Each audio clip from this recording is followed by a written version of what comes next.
Bonjour, je suis Didier Mazier. Nous allons voir aujourd'hui comment, avec Illustrator et peut-être quelques lignes de code, nous allons pouvoir animer un dessin en SVG sans avoir recours ni au JavaScript, ni aux transformations des CSS. Alors ici, nous avons ici un chariot. Ce chariot, je l'ai réalisé à partir de ce qu'on appelle un symbole, et il ne faut pas que cela reste un symbole. Si cela reste un symbole, eh bien notre système ne va pas fonctionner. Il faut donc aller dans Objet et décomposer cet objet de façon à ce qu'il ne soit plus un symbole, mais qu'il soit bien référencé. Une fois que cela est fait, eh bien nous allons enregistrer ce fichier sous. Lors de l'enregistrement sous, nous allons choisir le format SVG. Et nous allons enregistrer ce fichier au format SVG. Nous pouvons utiliser les plans de travail et choisir éventuellement le plan de travail numéro 1 de manière à être sûr de ce qu'on va enregistrer. Nous allons enregistrer et dans les préférences, nous allons faire attention ici à ne pas cocher réactif. Si nous cochions réactif, eh bien nous ne pourrions pas actionner la taille des éléments qui se trouvent à l'intérieur de notre SVG, puisque celui-ci serait redimensionné automatiquement pour être responsive, c'est-à-dire en fonction de la taille des écrans.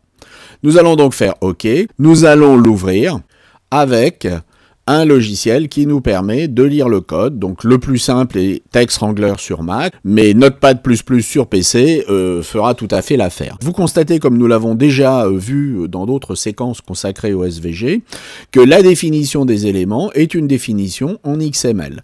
Nous avons bien ici le calque 1, qui est le calque sur lequel notre dessin a été posé. Nous avons ici notre chariot avec la description complète du tracé, du pass, tracé, et puis ici la définition des deux roues.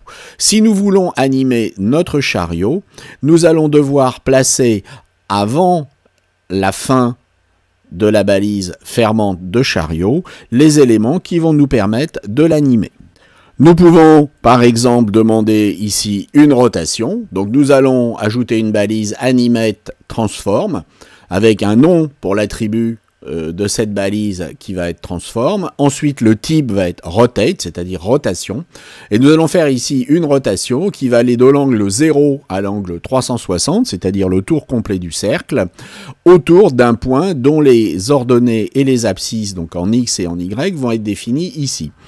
Notre dessin faisait 400 pixels de large. Nous allons donc demander 200 et 200 de manière à faire tourner notre caddie autour de l'axe central.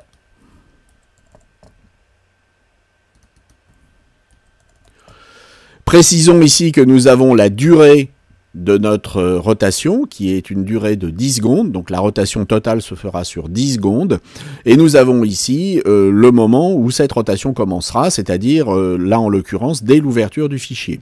Et puis nous allons également définir le nombre de fois où nous voudrions que cette rotation s'effectue, et en l'occurrence, elle sera perpétuelle.